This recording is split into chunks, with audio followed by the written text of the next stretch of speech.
Welcome to யூடிஎம்மின் அன்பான உறவுகள் அனைவருக்கும் வணக்கம். நான் உங்கள் ரேணு.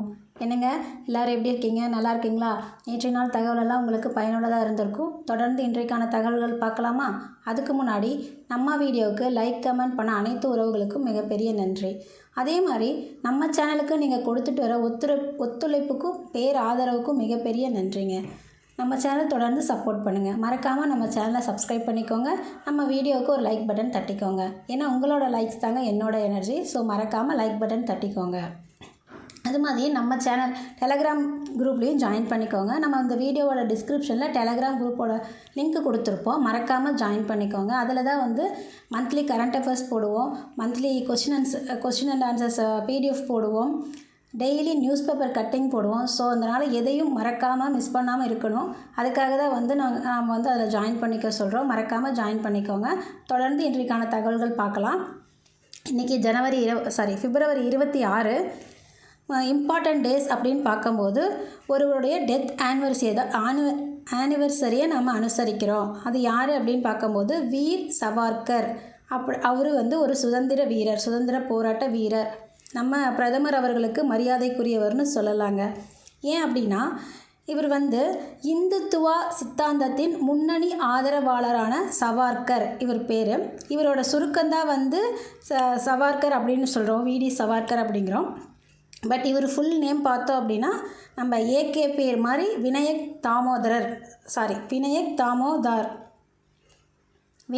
தாமோதர் சவார்கர். இதுதான் அவரோட இயற்பெயர். சுருக்கமாக நம்ம நட்பு வட்டாரத்தில் கூப்பிட்ற மாதிரி கூப்பிடும்போது VD சவார்கர் அப்படின்னு சொல்லுவோம்.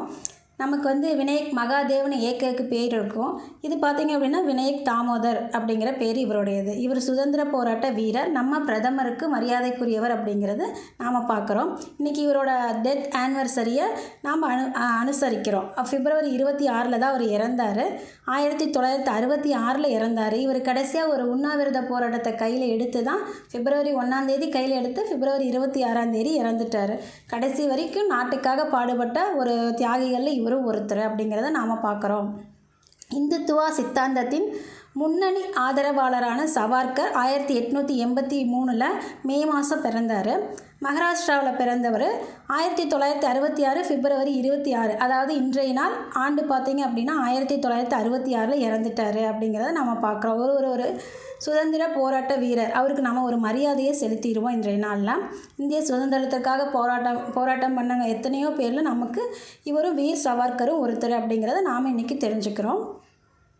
இந்திய சுதந்திரத்துக்காக இந்தியாவில் அபினவ பாரத சங்கத்தையும் லண்டனில் சுதந்திர இந்திய சங்கத்தையும் உருவாக்குனவர் அப்படிங்கிறத நாம் தெரிஞ்சுக்கிறோம். இந்திய விடுதலை இயக்கம் 1857 அப்படிங்கிற நூலையும் இவர் எழுதி வெளியிட்டிருக்காரு.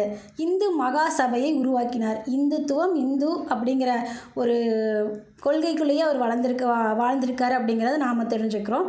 இவரோட நினைவு நாளை தான் நாம் வீர் சவார்கர் டெத் ஆனிவர்சரி அப்படிங்கிறத நாம் இன்றைக்கி அனுசரிக்கிறோம். இதுதான் இன்றைக்கான முக்கியமான நாள். நாம் அடுத்தது போகலாம். இதில் நம்ம தெரிஞ்சுக்கிட்ட தகவல் பிப்ரவரி 26 வீர் சவார்கரோட டெத் ஆனிவர்சரி அனுசரிக்கிறோம் அப்படிங்கிறத நாம் தெரிஞ்சுக்கிட்டோம். இவர் ஒரு இந்துத்துவவாதி, அதனால் நம்ம பிரதமருக்கு மரியாதைக்குரியவர் அப்படிங்கிறதையும் நாம் தெரிஞ்சுக்கிறோம். அடுத்த தகவல் பார்க்கும்போது மேற்கு வங்காளத்தில் பறவை இனங்களுக்கான புள்ளி விவரம், நமக்கு மக்கள் தொகைக்கான புள்ளி விவரம் எடுக்கிற மாதிரி நம்ம நாட்டில் இது உலகளாவிய பறவை இனங்களுக்கான ஒரு புள்ளி விவரம் எடுக்கிறாங்க. அதுக்கு ஆண்டுதோறும் எடுக்கிறாங்க. இது பார்க்கும்போது கிரேட் பேக்யார்ட் பறவை எண்ணிக்கை, அதாவது GBBC, ஒரே நிமிஷம், GBBC கிரேட் பேக்யார்ட் பறவை எண்ணிக்கை அப்படிங்கிறது மிகப்பெரிய உலகளாவிய பறவைகள் நிகழ்வில் ஒன்று அப்படின்னு சொல்கிறோம். அதாவது இதில் உலகெங்கிலும் உள்ள பறவை கண்காணிப்பாளர்கள் அதோட உயிரினங்களை கணக்கிடுவதில் கலந்துக்கிட்டாங்க அப்படிங்கிறத நாம் தெரிஞ்சுக்கிறோம். இந்த ஆண்டும் பார்த்திங்க அப்படின்னா வங்கதேசம், அதாவது மேற்கு வங்காளம், மீண்டும் பறவை இனங்களை பதிவு செய்து இந்த நிகழ்வில் 3வது தொடர்ச்சியான வெற்றி அவங்க தக்க வச்சுக்கிட்டாங்க அப்படிங்கிறது நமக்கான தகவல். இவங்க இதுக்கு முன்னாடி 2 டைமும் இந்த பறவைகள் இனத்தில் அதிகமாக வச்சுருக்கிறோம் அப்படிங்கிறத அவங்க ஆவணப்படுத்தி அந்த வெற்றியை தக்க வச்சுக்கிட்டாங்க. இப்போ 3வது டைமாக, இதுக்கு முன்னாடி 2 டைம், இது 3வது டைமாகவும் நம்ம இந்தியாவில் மேற்கு வங்காள மாநிலம் வந்து பறவைகள் இனத்தை அதிகமாக வச்சிருக்கிறத ஆவணப்படுத்தி காட்டி நமக்கு வந்து அந்த வெற்றியை தக்க வச்சுக்கிட்டாங்க அப்படிங்கிறது நாம் தெரிஞ்சுக்கிறோம். இது எப்போ இந்த ப்ரோக்ராம் நடந்துச்சு அப்படின்னா கடந்த வாரத்தில் நடந்தது. பிப்ரவரி 14 முதல் 17 இந்த 2025 நடத்தப்பட்ட இந்த பயிற்சியில் பார்த்தோம் அப்படின்னா இந்தியா முழுவதும் உள்ள பறவை கண்காணிப்பாளர்கள், அதாவது நமக்கு இந்தியா முழுசும் ஒரு 1068 பறவை இனங்கள் இருக்குது அப்படிங்கிறது நமக்கு சொல்லியிருக்காங்க. இது 543 இனங்களை வந்து பட்டியலிட்டு காட்டி மேற்கு வங்காள மாநிலம் வந்து நமக்கு முதல் இடத்துல இருக்குது அப்படிங்கிறத நாம் தெரிஞ்சுக்கிறோம். இப்போ இந்த முதலிடம் அப்படிங்கிறதுக்காக நாம் இந்த தகவலை நமக்கு வந்து உங்களுக்கு எடுத்துகிட்டு வந்திருக்கோம்.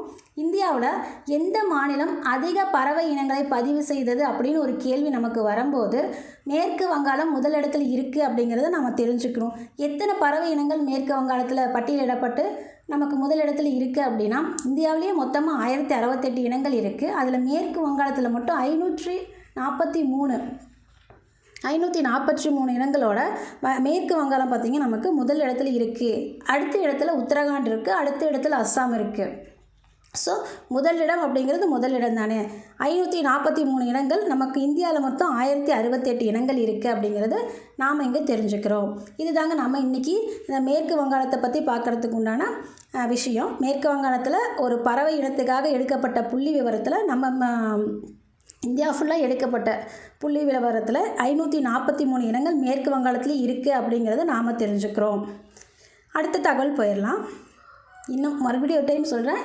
இந்தியாவில் எந்த மாநிலம் அதிக பறவை இனங்களை பதிவு செய்தது அப்படின்னு ஒரு கேள்வி வந்தால் மேற்கு வங்காளத்தில் தான் வந்து நமக்கு இது பதிவாயிருக்கு அப்படிங்கிறத தெரிஞ்சுக்கிறோம். அது மட்டும் இல்லை, மேற்கு வங்காளத்தில் தான் வந்து ரீசெண்டாக பார்த்தோம் பெண் எம்பிக்களோட எண்ணிக்கையும் இந்தியா முழுவதும் இருக்கிற பெண் எம்பிக்களோட எண்ணிக்கையில் மேற்கு வங்காளம் தான் முதலிடத்தில் இருக்குங்கிறதையும் நாம் தெரிஞ்சுக்கிறோம். அடுத்த தகவல் போகலாம். மேற்கு வங்காளத்தை பற்றி பார்க்கும்போது அதையும் சொல்லிடணும்ல, அப்போ தானே ஞாபகத்தில் இருக்கும், அதுக்காக தான். அடுத்தது ஒரு கின்னஸ் சாதனை யாருக்கு என்ன அப்படின்னு பார்க்கும்போது நம்ம இந்தியாவுக்கு தாங்க. இந்தியாவில் என்ன ஒரு காரணத்துக்காக நமக்கு வந்து கின்னஸ் சாதனை கிடச்சிருக்கு அப்படின்னா நம்ம பாரத பிரதமரால் தொடங்கப்பட்ட தேஷ் கா பிரகிருதி பர் கிஷான் அபியான். ஹிந்தி அப்படிங்கிறதுனால நமக்கு வந்து ஒரே இதாக இருக்குங்க. அதை தமிழில் படிக்கும் போது அதே தடங்கள் தான். தேஷ் கா பிரகிருதி பிரக்ஷான் அபியான் அப்படிங்கிற ஒரு திட்டம் இல்லைங்க, இது ஒரு இயக்கம், பிரச்சார இயக்கம். இது எதோட தொடர்புடையது அப்படின்னு பார்க்கும்போது இந்த பிரச்சார இயக்கத்துக்காக தான் நமக்கு வந்து 5 கின்னஸ் ரெக்கார்டு கொடுத்துருக்காங்க. நம்ம இந்த இமேஜில் காட்டியிருப்போம் 5 கின்னஸ் ரெக்கார்டு. இது எதோட தொடர்புடையது அப்படின்னு பார்த்தீங்கன்னா நம்ம வாழ்வியலோட தொடர்புடைய ஒரு விஷயந்தான் இந்த பிரச்சார இயக்கம். அதாவது ஆயுர்வேத கொள்கைகளின் அடிப்படையில் பொது சுகாதார விழிப்புணர்வை ஊக்குவிக்கும் நோக்கில் ஆயுஷ் அமைச்சகத்தால் அறிமுகப்படுத்தப்பட்ட ஒரு புதுமையான முயற்சி அப்படிங்கிறது தான் இந்த தேஷ் கா பிரகிருதி பரிக்ஷான் அபியான் அப்படிங்கிற ஒரு இயக்கம் அப்படிங்கிறத நம்ம பார்க்குறோம். இது எப்போ தொடங்கினாங்க அப்படின்னா 9வது ஆயுர்வேத தினத்தோட 9வது ஆயுர்வேத தின கொண்டாட்டத்தோட இணைஞ்சு இது வந்து தொடங்கப்பட்டிருக்கு. ஆயுர்வேத தினம் அப்படின்னு பார்க்கும்போது ஆண்டுதோறும் அக்டோபர் 29ஆம் தேதி நம்ம கொண்டாடுறோம். இது எப்போ இந்த இயக்கம் தொடங்கப்பட்டது அப்படின்னா 9 ஆண்டுகளுக்கு முன்னாடி தொடங்கப்பட்டது அப்படிங்கிறத நாம் தெரிஞ்சுக்கிறோம். அதாவது 2024 9வது ஆயுர்வேத தின கொண்டாட்டத்தோட இது வந்து தொடங்கப்பட்டிருக்கு அப்படிங்கிறது நமக்கு வந்து இந்த தகவல் சொல்லுது. இதில் வந்து 5 கின்னஸ் உலக பதிவுகள் ரெக்கார்ட் ஆகிருக்கு. உலக சாதனைகள் 5 கின்னஸ் ரெக்கார்டு நம்ம வாங்கியிருக்கோம். எதுக்காக அப்படின்னா தேஷ் கா பிரகிருதி பரிக்ஷான் அபியான் அப்படிங்கிற ஒரு பிரச்சார இயக்கத்துக்காக வந்து இதை நம்ம வாங்கியிருக்கோம் அப்படிங்கிறத நாம் தெரிஞ்சுக்கிறோம். 5 கின்னஸ் சாதனை எதுக்கு? தேஷ் கா பிரகிருதி பரிக்ஷான் அபியான் அப்படிங்கிற ஒரு விஷயத்துக்காக நம்ம இந்தியாவுக்கு கொடுத்துருக்காங்க. இதில் பார்த்திங்க அப்படின்னா நிறைய தன்னார்வலர்கள் அவங்க இருப்பாங்க. இது ஒன்றும் இல்லைங்க, நம்ம வந்து பிரதமர் நரேந்திர மோடியால் அதிகாரப்பூர்வமாக தொடங்கப்பட்ட ஒரு இயக்கம் தான், பிரச்சார இயக்கம் தான். பாரம்பரிய நல்வாழ்வு நடைமுறைகளை அன்றாட வாழ்வில் இணைப்பதில் குறிப்பிடத்தக்க ஒரு முன்னேற்றத்தை கொண்டு வரதுக்காக தேசிய ஆயுர்வேத தினத்தில் நம்ம பிரதமர் வந்து நமக்கு இந்த அறிவிப்பை வெளியிட்டிருக்காரு அப்படிங்கிறத நாம் தெரிஞ்சுக்கிறோம். அடுத்த தகவல்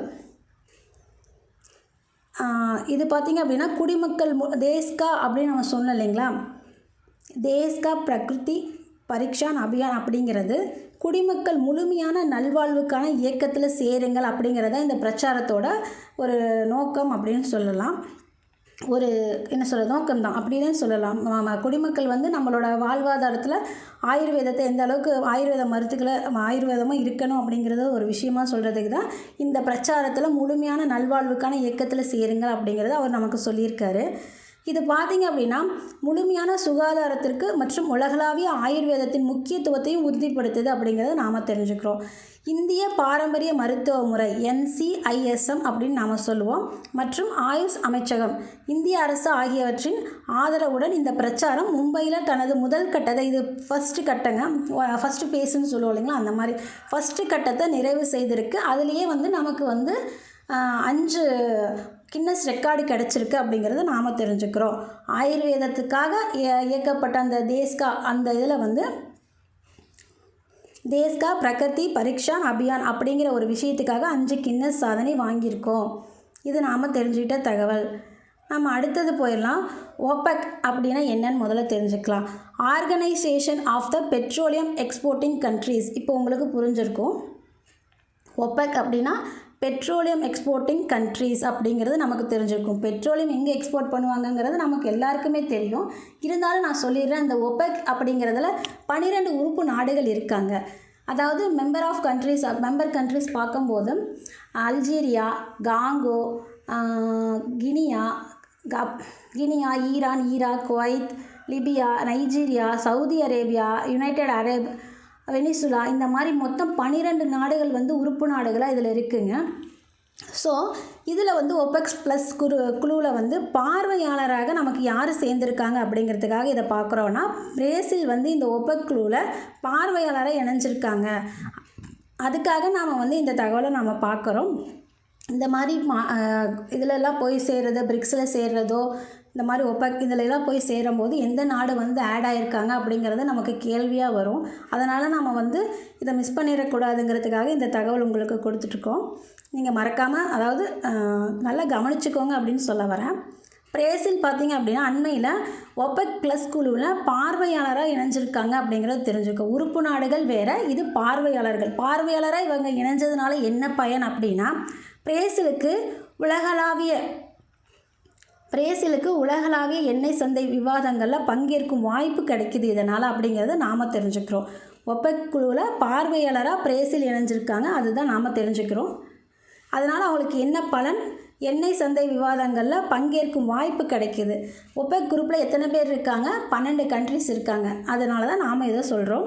OPEC அப்படின்னா organisation of the petroleum exporting countries அப்படிங்கிறத நாம் தெரிஞ்சுக்கிறோம். அடுத்த தகவல், இது வந்து ஒரு ஆர்ட் கேலரிங்க. எங்கே, எப்போ அப்படின்னா, இந்தியாவின் முதல் திறந்த வானில் உள்ள கலைச்சுவரின் அருங்காட்சியகம், ஓப்பன் ஆர்ட் கேலரின்னு நம்ம சொல்லுவோம் இல்லையா, அதுதாங்க. இது பெரிய, அதாவது பொதுமக்கள் பார்வைக்காக வைக்கப்பட்ட ஓப்பன் ஆர்ட் கேலரி. எந்த ஒரு இதுக்குள்ளேயும் இல்லை, என்ன சொல்கிறது, கட்டட அமைப்புக்குள்ளே இல்லாமல் ஓப்பன் ஆர்ட் கேலரி. நமக்கு இமேஜ் பார்த்தாவே தெரியும். இது பார்த்தீங்க அப்படின்னா இந்த ஸ்ட்ரீட் ஆர்டிஸ்ட் எல்லாம் இருப்பாங்க இல்லைங்களா, அவங்களோட சேர்ந்து நமக்கு இதை வந்து நமக்கு கொடுத்துருக்காங்க. யார் அப்படின்னா, இது கேள்வி பார்க்கும்போது இந்தியாவின் முதல் திறந்த வானில் உள்ள கலைச்சுவரின் அருங்காட்சியகத்தை மிஷன் மௌசம் அப்படிங்கிற இதன் மூலயமா நமக்கு நியூ டெல்லியில் திறந்து வச்சுருக்காங்க அப்படிங்கிறது தெரிஞ்சுக்கிறோம்.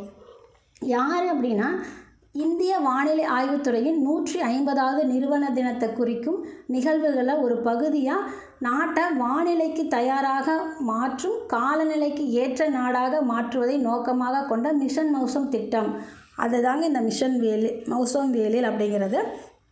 அதன் மூலயமா நமக்கு வந்து வானிலை அப்படிங்கிறது இந்தியாவோட காலநிலை மாற்றத்தை நம்ம புரிஞ்சுக்கணும் அப்படிங்கிறதுக்காக கொண்டு வந்தது இந்த அருங்காட்சியகம். இது டெல்லியில் திறக்கப்பட்டது. இந்த அருங்காட்சியகம் கலை மற்றும் கலாச்சாரத்தின் முக்கியத்துவத்தை ஊக்குவிக்கும் நோக்கத்தில் அமைக்கப்பட்டது அப்படிங்கிறத நாம் தெரிஞ்சுக்கிறோம். பொதுமக்கள் பார்வைக்கு இது இருக்கும் அப்படிங்கிறத தெரிஞ்சுக்கிறோம். திறந்தவெளி ஓப்பன் ஆர்ட் கேலரி வந்து எங்கே நடக்கப்பட்டது அப்படின்னு கேட்கும்போது இந்தியாவில் நியூ டெல்லி அப்படிங்கிறது தான் நம்மளோட விஷயங்க.